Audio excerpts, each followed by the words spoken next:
Hey, what's up everybody? It's Axel, and today finally we're going to talk about the FiiO BTR17. It's a Bluetooth DAC amp, something I've been waiting for. So I'm going to show you what comes in the box, move on to describe the design and build, talk about the features, talk about the sound quality, compare it to other DACs and amps and Bluetooth dongles that we have here. What comes in the box? You get this very nice 8-strand short USB-C to Type-C cable. It's 8-strand, and it has this silver-plated copper inside. It feels premium. It feels slightly thick, which I like. It's still not stiff. It's very flexible. I like that. We get a quick start guide. We get a warranty card, and we get a nice leather case that has a clip for easy attachment. You can, attach this to your belt, attach it to a bag.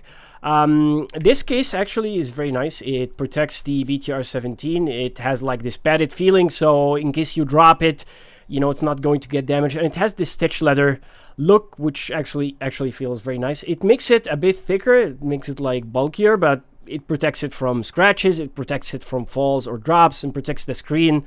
And believe me, you want to do that. It comes with a simple set of accessories, but thinking about it, I don't think there's anything else that I wanted to have. It basically has everything I need. So let's talk about the design and build quality. So the BTR 7 is almost the same size as the BTR17. Both of them are very similar. Maybe, and I say maybe, you can see the BTR17 is slightly, and I mean slightly bigger. We're talking about a difference of millimeters here. We're not talking about, a huge difference. One thing that impressed me when I used the BTR17 is I like the overall idea of the design, and I feel that someone spent time thinking about the user experience. One of them is, look at this leather in the back, all right? So the BTR7 has this very highly reflective glass on the back, right? And it looks cool. It makes it slide, it makes it, a fingerprint magnet, and you have to use a case. But here you don't get that. And even if your hand is sweating, it's going to give you that grippy texture, which is, very nice. Even the rounded edges are very nice. Like when you hold it in your hand, it feels very comfortable, and none of these edges are sharp or anything, and your thumb is going to land exactly where it needs to be. So the level of control is actually something very intuitive and very nice. On the top, you get the power output, which is the 3.5 single-ended headphone or IM output, and you get on the left side the 4.4 or balanced output. On the left side is nothing, which makes sense because if you hold it, you don't want to accidentally press any button. Again, something that is a nice touch. The whole body is made out of this metal material that is very smooth, not a fingerprint magnet, thankfully, and you have this 1.3-inch IPS color display. Some nice touch they added, which is this ridge right here. Basically, every time you hold it, your finger or thumb is going to intuitively land right in here, right? So this prevents you from accidentally pressing or touching the screen with your thumb, which makes it always look clean. Again, this is a nice touch, And of course, nothing is better than this tactile Nerly volume wheel that lets you press, to choose options, and it's very tactile. And if you move it, you can change the volume, navigate the menu. If you press 2 times, it will get you your Google or Siri assistant. And it has this nice tactile feeling to it. Like, even something that's very nice that they added is if you just press like that, I'm going to show you guys, it's not going to rapidly accelerate the volume or anything. So it will actually move 1 or 2 steps. So you have to deliberately control and use fine adjustment to increase the volume. If you want to increase the volume rapidly, you just do like that, step by step. But that's nice. It protects you from sudden volume increases, blast your ears with volume, or damage your IMs, because this is a powerful device, and I like that element of control that I'm getting here. On the right side, we get the microphone hole here. We get a power input. Press on it for 2 seconds to power on and off. I'm going to do that now. And then you get the previous track and the next track button. Basically, if you press once, it's going to go to the previous track. But there is another use for those buttons. If you press twice, it's going to take you to the previous EQ profile that you saved, and you get 10 of those. So you can save 10 and, just press twice to go to the previous one, press twice to go to the next one, or, to turn the EQ off. And that's actually a very nice feature. I saved myself two, very nice EQs, which I personally use. One of them is a moderate bass shelf. Another is another bass shelf with a focus on the sub bass, and I can easily alternate between them by just two presses. So that's absolutely fantastic, in my opinion. Another thing they added is this mode switch, which basically switches between phone mode. Phone mode uses the internal battery of the BTR17, so it's not going to use the battery of your phone. Bluetooth mode is very obvious. It still uses the wireless Bluetooth connectivity. And if you use the PC mode, it's going to use one USB port for charging and input, for decoding. So that's a nice feature. It prolongs the battery life over the long term. Now we get something else here. Is called the desktop mode. If you don't connect it to anything by USB and you turn this on or off, it's not going to do anything. Basically, this is when you use this USB here, which I will talk about, and you connect it as an element of extra power, it's going to use the extra power, and if you turn it on, it's going to make a huge difference, have almost double the power, and changes a few things in the sound, which I want to talk about. On the bottom, we have the left USB for input. That means if you want to connect it to your phone, your PC, you want to listen to music by wired mode, use it as a dongle, or a wired DAC amp. Basically, the other one is for power and charging, and they're color coded, which is a nice touch, so that you can differentiate between them. Now let's talk about the screen. And one thing you will notice here is the screen.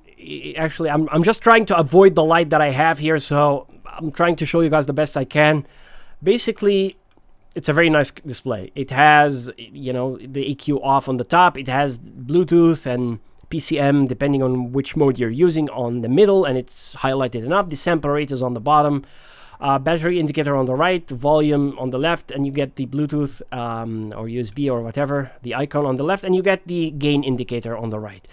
And this is the part I was talking about. If you increase the volume suddenly, see, it doesn't move that fast. It moves step by step. If you want to move it fast, you have to increase step by step. So it's a deliberate, fine adjustment. Something that is so awesome. Now, to enter the menu, we press right here for 2 seconds, and this is the menu. This is the level of brightness, which is 3 out of 5. Keep that in mind. This is the gain. If you press here, you're going to choose between low and high. High is the default stock option, and then you're going to get the filters. You can only change the filters on the device, not on the app. And anyway, it feels always very nice when you use this knurly volume knob to navigate between the settings and hear that click. It's not hearable. It's like it's very tactile. It reminds me of using mechanical keyboards. That's that's the experience. It's something like very tactile that makes you feel confident in your choices. And then you get the PEQ mode for the EQ options, and you basically get 10 user EQ profiles that you can save, share, and do whatever you want with them. So that's very nice. And you can use the built-in EQ profiles as well. You get the maximum volume, which basically limits the maximum volume. And believe me, this feature is charging protection. Basically, what this does is, if you turn it on, the device will stop charging when it reaches 80%, and this kind of extends the lifespan of the battery. I leave it off, honestly. Brightness is the level of brightness. You get to choose from between 5 levels, and then we get to choose the screen timeout, how many seconds before the display turns off. Car mode, UAC mode between 1 and 2. This comes in handy if you use gaming consoles like PlayStation 5 or Nintendo Switch. You get the choice of the language, 2 languages, factory set, version, and done. Now the menu itself, as you guys saw, is very intuitive. It's very easy to use, and you don't need any explanation. Basically, I just wanted to make you guys see the options and so on. And now I want to take a moment quickly to talk about the Bluetooth connectivity, because this is one of the nice things about it. Snapdragon sound and even aptX lossless. Now, I don't have any device that supports aptX lossless yet. I've been always happy with LDAC for years, honestly, but it's kind of nice to know that the device at this price is, kind of future-proof in case I do get a compatible device down the line. USB mode uses the XMOS XU316 chip, which is a device, very nice chip. It doesn't require any drivers, and I always have it with my DACs, unless you want to use DSD. And if you want to use DSD, you can download the drivers from the FiiO website. In terms of the Bluetooth connection, the Bluetooth itself is very stable, and it has a very strong signal. It goes over 10 meters, even with a wall in between. For example, I can leave the phone on my desk, take the BTR17 with me, walk to another room, close the door, and the BTR17 stays connected without any glitches or dropouts or anything. Even goes up to more than 10 meters.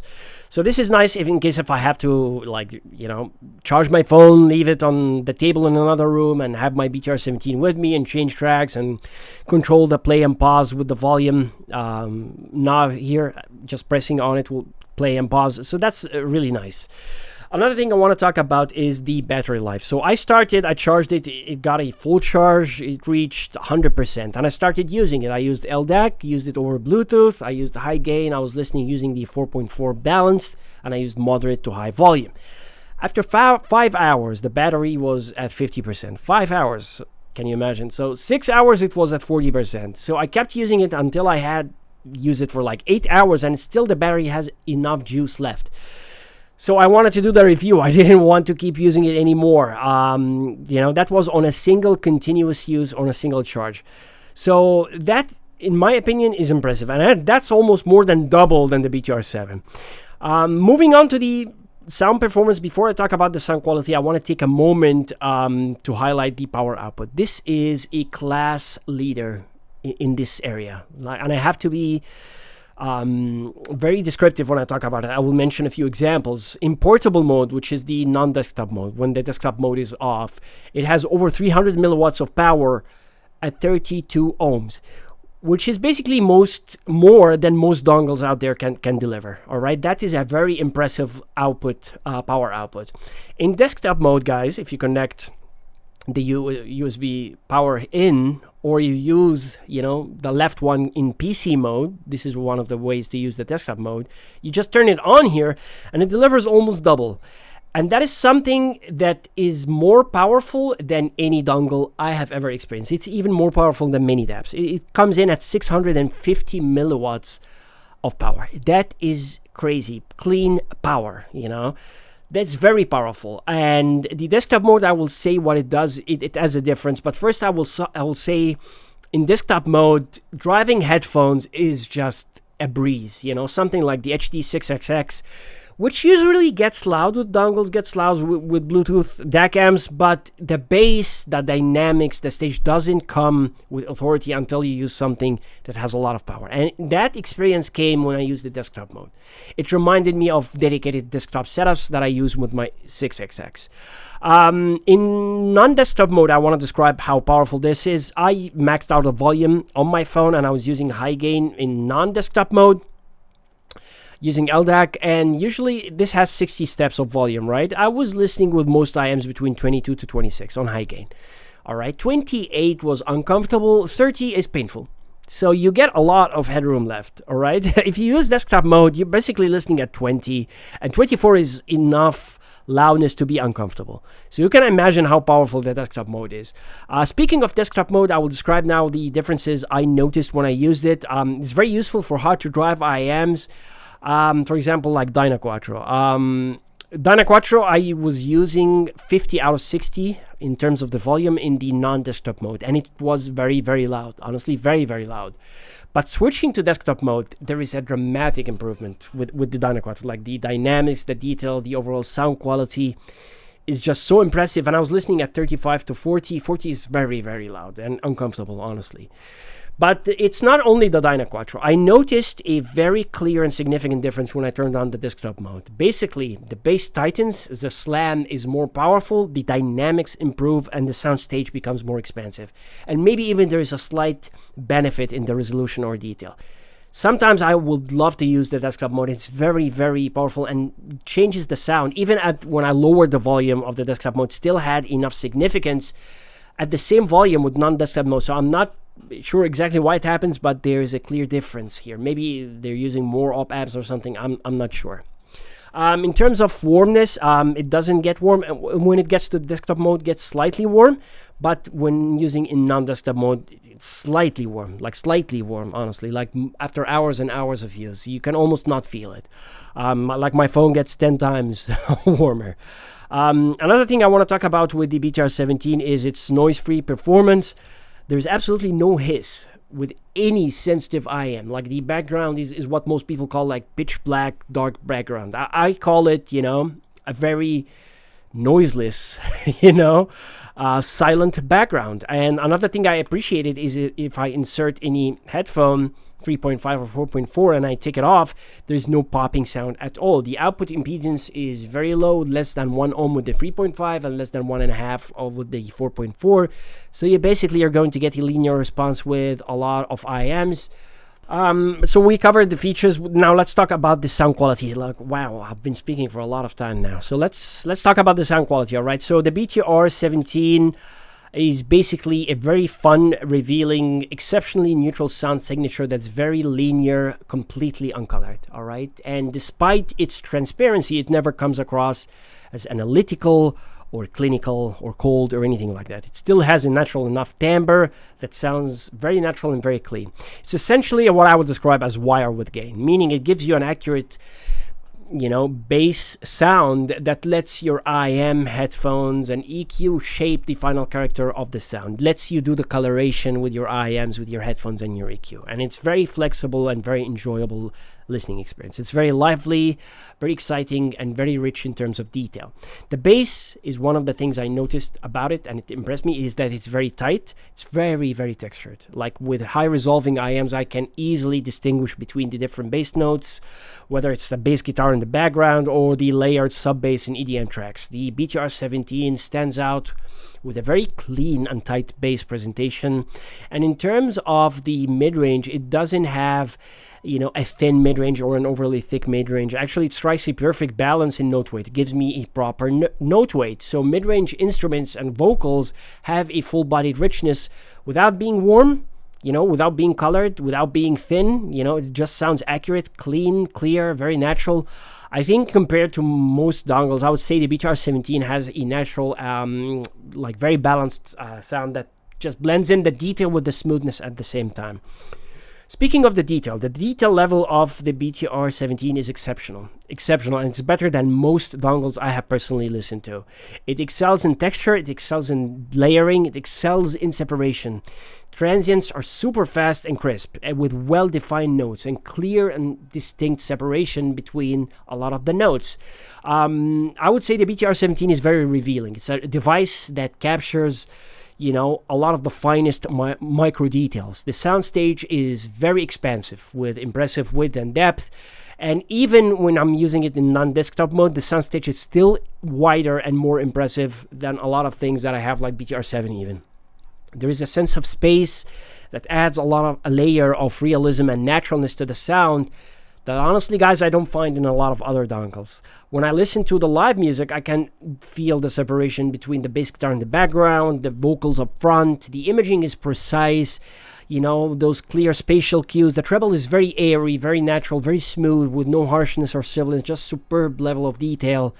And I will give a few examples about genres I've tried and my experience with them. For example, classical and orchestral music highlight what the BTR7 is capable of, because it maintains a clean and clear level of detail and separation even during those busy orchestral passages. So the sense of space and sound stage is remarkable, and the naturalness of the note weight and the sound of the mid-range instruments gives it an advantage, in my opinion, in terms of how natural the sound is.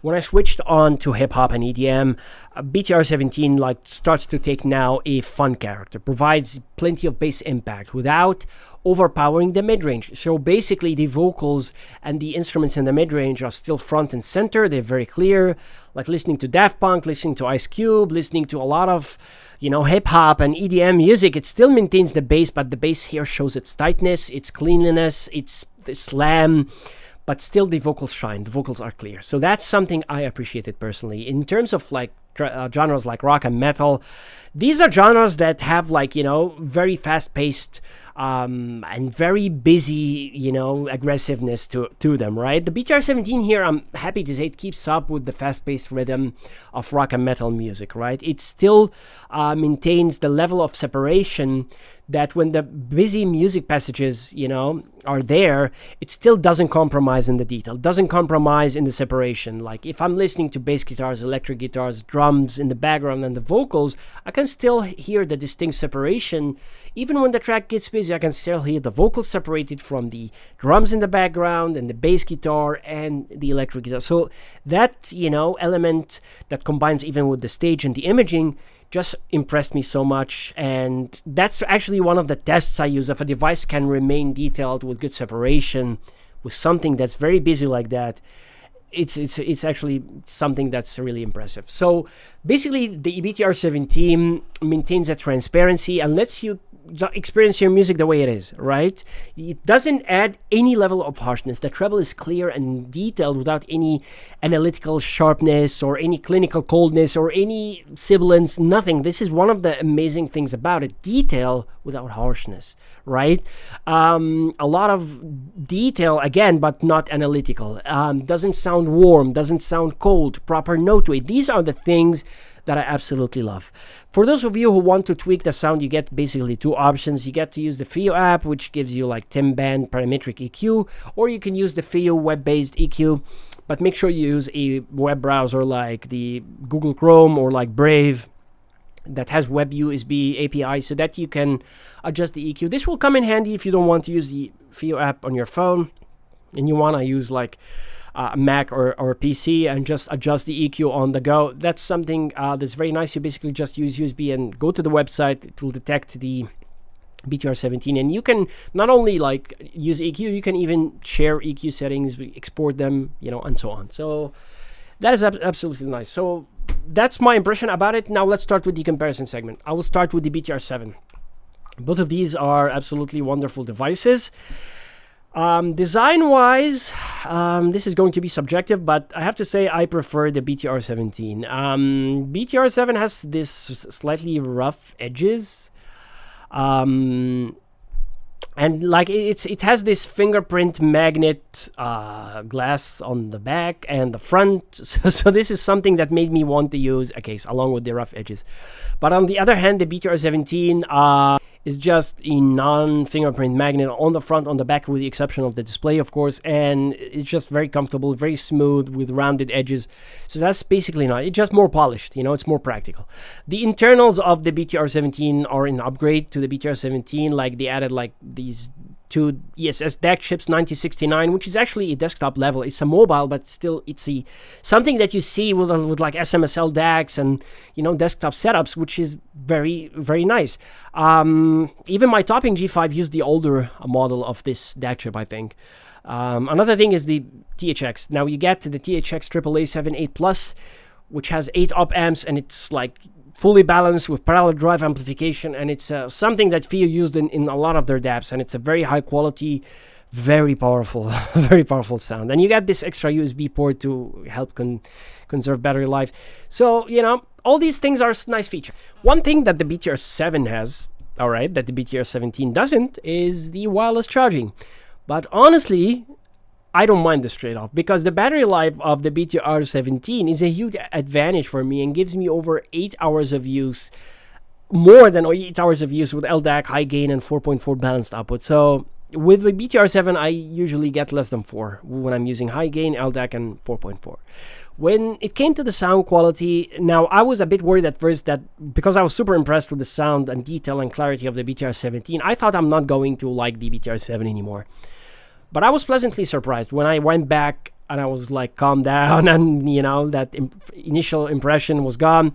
I still found that the BTR7 still sounded great, man. I loved it. It's a pleasant, detailed sound that has good dynamics, good detail, even good stage and imaging.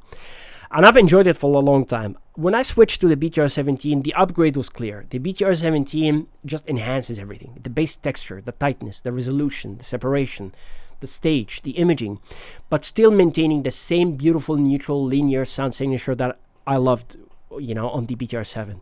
To me, the BTR17 feels like the BTR7 Pro. It's a more detailed you know, powerful, refined version. That's an upgrade, but it's not a completely different device. And that's one of the things that makes me say, if you love the BTR7, if you want an upgrade to that, you're going to love it. You're not going to feel it's different. You feel it's the same beautiful sound we loved with the BTR7, with the same features and portability and convenience, but it's just way better. For me, for example, the biggest upgrade is the clarity and resolution. I was listening to Lindsey Sterling. She has a live track that I love. It's called Night Vision. And I could hear the details on the BTR7. But with the BTR17, I started noticing this electronic synthesizer sound in the background around 2 minutes, 40 seconds that I didn't notice on the BTR7. When I played it on the BTR7, I knew it's there. I started hearing it again, but it wasn't clear if this is just a buzzing sound or a synthesizer sound. On the BTR17, it was like clear. This is a synthesizer sound in the background. You know, this is part of the music. So that extra level of micro detail, that resolution, that separation and space and stage, and even the imaging is much better. So this is what, you know, the difference between them. The BTR17, guys, to summarize it, it's a more detailed version with better separation, higher clarity, expansive stage, more precise imaging, and I'm not exaggerating in every way. Everything I said is true. It has way more detail. It's a significant difference. It's a significant difference. The BTR7 is a 1080p Full HD TV, good detail, absolutely wonderful. The BTR17 is like a 4K HDR TV. Like elements stand out more vividly. You notice things you didn't notice it before. You go back to 1080p, you're actually not sad. You enjoy that clarity. 1080p it looks amazing, right? But when you go to 4K, if you are someone who cares about the quality, you're going to absolutely appreciate the difference. And if you have, you know, resolving IMs, that difference is significant, you know. But I have to say, still, man, the BTR7 is still a champ. I have to say that, like, to be able to still sound good after I experienced the level of detail here is actually nice. Now let's talk about the BTR15. The BTR15, honestly, guys, I will be honest here. I will not like go dance around anything. With the BTR15, you're going to trade off some sound quality for convenience and portability. All right, that's something that I experienced even compared to the BTR7. It's a great device, especially for the compact size, and I use it still. Even when I was charging the BTR7, you know, it's something that I use. It offers good level of detail, but it doesn't have the same smoothness in the treble and the mid-range, specifically the treble, that I find with the BTR7 and the BTR17. These two devices maintain that level of detail and clarity of the treble without sounding harsh, without sounding different, without sounding a bit grainy or abnormal. They sound very clear, distinct, without sibilance or harshness in any way. That's something I like. Comparing it to BTR17 and even the BTR7, because they're similar in that regard, both of these devices sound fuller, more dynamic. They have significantly more detail, and here it's more significant. The bass texture and the impact on the BTR17 is leagues ahead, all right? The clarity in the mid-range, the smoothness of the treble makes the BTR17 stand out more. And even the BTR7, honestly, is better than the BTR15, but again, the BTR15 is good. It costs less, and for me, it's all about the portability with good enough sound quality. It's not like aimed at being the best sounding Bluetooth DAC amp. It's aimed at being the most convenient, right? And I appreciate it for that. Another thing here is, man, look at the size difference between those two. Definitely, you have to keep that in mind, man. All right. Another thing is the BTR13. Now this is an entry level the Bluetooth DAC amp, and for the price, I think it's a solid choice. It's similar to the BTR15. They are very close to each other. I just noticed the BTR15 has better clarity and detail in busy passages, slight better improvement in the stage and imaging, but still I feel this one maintains good balance in terms of convenience, portability, sound quality, battery life, and value. All right, this one is a very good value for the price. And the last one, which I will mention here, is this KE15. This is a very impressive dongle. Very impressive dongle. I reviewed this one recently and I still use it. It's very impressive for the size, the amount of power it has. The differences between those two are in terms of the sound profile. All right, the K15 is smaller in size, but the sound is a bit warmer. It has this neutral warm sound. I would describe it as an analog sound. You have to listen to it to understand it. It sounds a bit more analog. It has good detail, but leans more towards the neutral warm balance of sound signature, right? It has a lot of detail, but I feel the BTR7 pulls up ahead when it comes to the details, the separation, the stage, and the imaging. This has a lot of power, and when you use the desktop mode, which you can toggle here with one USB, it improves a lot, boosts the output and gives you a lot of power and detail, and it even has web-based EQ as well. So this is a lot of value. And it still has other features that are impressive and sets it apart. It, has standout qualities like the SPDIF output, which allows you to connect it to other DACs and amps. And, the screen is very beautiful, and you can toggle every option in the display here, and you can use the web-based EQ. So it's very impressive as a wired dongle, and for the price, it's amazing. But for those seeking the maximum sound quality, the neutrality, the perfect resolution and clarity, honestly, guys, I recommend the BTR. It's bulkier, all right? Look at the size difference, all right? It's huge, right? But you get a lot. And if it's something you're looking to, it's just impressive that the BTR17 sounds more detailed, has better separation and stage at a, wireless capability as well. That's what impressed me. Yeah, it costs more, but if you're seeking it, you're going to find it here. So in the end, still more portable than dongles, in my personal opinion. They're still more portable than DAPs. And now with the BTR17, you're really reaching a level of power and detail in the sound that it can compete with the big boys. It can compete with DAPs, entry-level DAPs. It can compete with a lot of dongles. It can provide power output in desktop mode that can make you think that you can use this and save the battery with this extra USB and use it as a desktop setup if you need to. And it's not just, a basic sound, can really, be used in that regard. So no need for me to even say that. Absolutely, I give this one a double thumbs up. If you're like me, you like the Bluetooth DAC amp and you want to never sacrifice sound quality, for this size, I think it's nice. I think it's absolutely nice. Lightweight. Has every feature you need, nice volume knob, and gets my recommendation. I'm super happy with it. Let me know your thoughts down in the comment section, guys. If you have any question, leave it down below. I will get back to you. If you like this video, hit that like button. If you like this channel, hit that subscribe button. And until then, I will catch you in the next one. Peace.